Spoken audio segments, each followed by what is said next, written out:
কঠিন, প্রেম করা সহজ। তো এই জাতির উন্নতি হবে তো হবে কিভাবে? অশ্লীলতা যদি থাকে রবের রহমত আসে না, আর রবের রহমত ছাড়া শান্তি পাওয়া কখনো সম্ভব নয়। দুই হাত তুলে দেখাই, বলেন ঠিক কিনা? গার্লফ্রেন্ড আছে না? আছে না ভাই? কি করো? বলে যে লাইফ একটা, এনজয় এখন করব না তো কখন করব? বুড়া বয়সে তো আর এনজয় করার টাইম নাই, আড্ডা দেওয়ার টাইম নাই। আবার অনেকে করতে চায় না বলে পাশের কিছু শয়তান রূপী বন্ধু আছে যারা কানফরা দেয়। এটা বলে একবার খাইলে কি হয়, একটু করলে কি হয়, একটুখানি মজা করলে তো কোনো সমস্যা না, লাইফ তো একটাই। আমার ইমানদার ভাইয়েরা তখন উত্তর দেয়, আরে মজা আমরা দুনিয়াতে করব না, আমরা সমস্ত মজা জমাই রেখেছি জান্নাতে করার জন্য। সুবহানাল্লাহ। 2 টাকা 10 টাকা সবাই কোন দিকে যাবে? 10 টাকা 100 টাকা সবাই কোন দিকে যাবে? 100 টাকা 1 লাখ টাকা সবাই কোন দিকে যাবে? দুনিয়া হইলো 2 টাকা, জান্নাত হলো 1 লাখ টাকা। আর আমরা গাদারা 1 লাখ ফালাইয়া,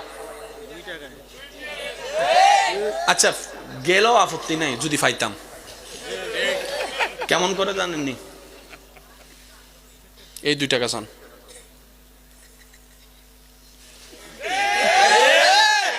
কিরে কো বলেন না, বলেন না।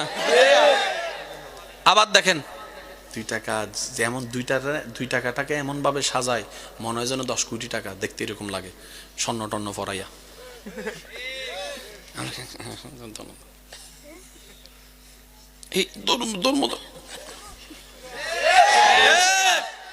এবার বুঝছেন নি সবাই প্রেম করে কিসের জন্য? অশান্তির জন্য না শান্তির জন্য? শান্তির জন্য। অশান্তির জন্য কে প্রেম করেনি? প্রেম করে সবাই কিসের জন্য? অশান্তির জন্য, শান্তির জন্য। আর এই প্রেমে তারে সুইসাইড করাই ফেলতেছে।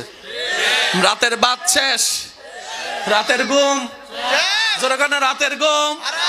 এবার সে কইছে, কয় এটা তো কো কো। আমাদের জীবনের সবচেয়ে বড় ভুল কি জানেন? আশা করি আপনারা হয়তো আমার সাথে একমত হবেন। যুবক ভাইয়ের একটু মনোযোগ দিবেন, আমার মা বোন যদি শুনে থাকেন আপনারাও খেয়াল করবেন। আমাদের জীবনের সবচেয়ে একটা বড় ভুল হচ্ছে আমরা সুখ দাতাকে নারাজ করে সুখের তালাশ করি, শান্তি দাতাকে নারাজ করে আমরা প্রশান্তি খুঁজি, যার কারণে চাওয়াটা চাওয়াই থেকে যায়, পাওয়াটা আর হয় না। আগুন দেখলে সবাই পালাবে, এটাই তো বাস্তবতা।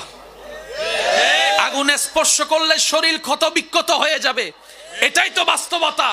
কিন্তু আল্লাহর প্রেমিক ইব্রাহিম নবীকে যখন নমরুদে আগুনের কুণ্ডলীর সামনে রাখে, সবাই ইব্রাহিম নবীর জন্য টেনশনে পড়ে আছে।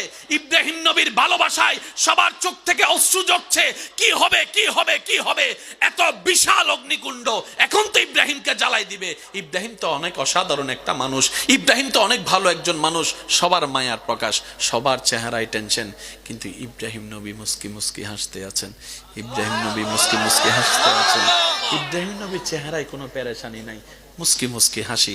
জগৎ জিজ্ঞেস করে, সামনে সামনে আপনার আগুন, মুখে হাসি, ব্যাপার কি?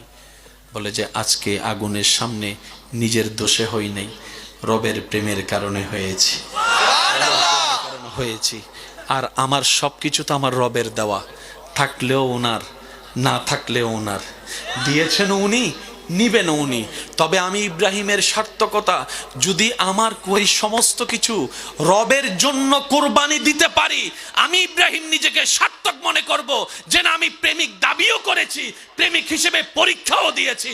এবার কথোপকথনে রব বলে, ও আগুন, কুলনা ইয়া নারু কুনি বারদাও ওয়া সালামান আলা ইব্রাহিম। আমি আল্লাহ তুই আগুনকে বানিয়েছি আপন পর না দেখে, যাকে পাস জ্বালাই ফেলবি, জ্বালাই ফেলবি, জ্বালাই ফেলবি।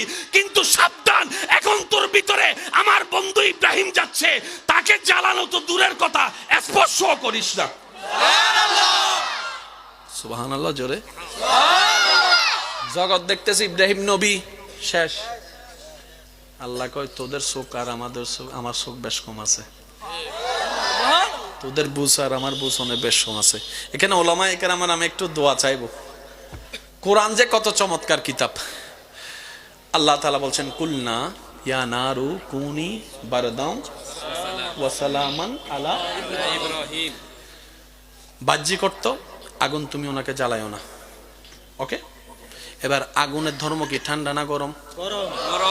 বেশি গরম হইলেও গজব, বেশি ঠান্ডা হইলেও গজব। বলেন না ভাইয়া? বেশি গরম হলো গজব, বেশি ঠান্ডা হলো গজব। সেজন্য হয়তো অনেকে এখানে গোসল করে না। না ভুল কইছি মনে হয়? শীতকাল যাইলে আমার মিস কল দিস আছে না? বেশি ঠান্ডা হইলেও গজব।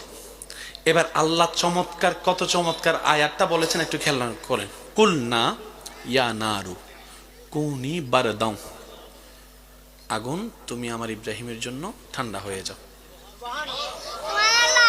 ঠান্ডার মধ্যে তো -1, -2, -3, -4, -7, -8, -12, -15 আছে, -18 আছে, যা আছে কি বরফ জমা যায়। এবার আগুন জিজ্ঞেস করে আল্লাহ কেমন ঠান্ডা হব? কারণ বেশি গরম হলেও গজব, বেশি ঠান্ডা হলেও গজব। আল্লাহ কেমন ঠান্ডা হব? এবার রব বলছেন ওয়াসালামান আলা ইব্রাহিম, কুলনা ইয়া নারু কুনি বারদাম ওয়াসালামান আলা ইব্রাহিম, এমন ভাবে আমার ইব্রাহিমের জন্য ঠান্ডা হও যেন নাতিশীতোষ্ণ হয়, না গরম না ঠান্ডা। বলেন না সুবহানাল্লাহ। আর সেই মানুষটাই নামাজে নিজের ইচ্ছায় রবের দরবারে মাথা ঝুঁকাই দিচ্ছে। তো বুঝবেন, সেই দেশের প্রধান ব্যক্তিটা, যাকে দেখে সবাই সম্মান করে, সেই কোমর ভেঙে হাঁটু গেড়ে রবের দরবারে সিজদায় চলে যাচ্ছে। মানবের দেহের সবচেয়ে দামি জায়গার নাম, মাথার মধ্যে সবচেয়ে দামি জায়গার নাম। সে কোমরও ভেঙে দিল, হাঁটু ভেঙে দিল। কোমর ভাঙ্গা মানে কি জানেন? এই যে আমরা বলি না তোর কোমর ভাঙ্গা দিমু। ভাই একটু বলেন না রে ভাই, শব্দটা শুনছেন? কোমর ভাঙ্গা। সে আমার এমন ভাবে লস দিছে আমার কোমরটাই। কোমর ভাঙ্গানো মানে কি জানেন? আমার আর অহংকার নিয়ে দাঁড়ানোর কোনো সুযোগ নাই। আল্লাহর দরবারে আপনি আমি সিজদা দিয়ে দেওয়ার আগে কি করি? ডাইরেক্ট আগে কোমরটা ভাঙ্গি। সামি আল্লাহু লিমান হামিদা। হাঁটু সোজা, কোমরও সোজা,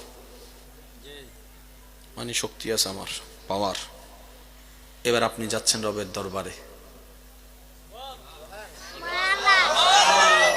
অহংকার, আমিত্ব, টাকা পয়সা সবকিছু এখন নিয়ে আপনি দাঁড়ায় আছেন। এখন যাবেন রবের দরবারে। আল্লাহু আকবার। সুবহানাল্লাহ, একটু জোরে আসবে না? প্রথমে বাংলেন কি? তারপর বাংলেন কি? তারপর বাংলেন কি? সবকিছু বাইঙ্গা দিছেন রবের দরবারে ঝুঁকাইয়া।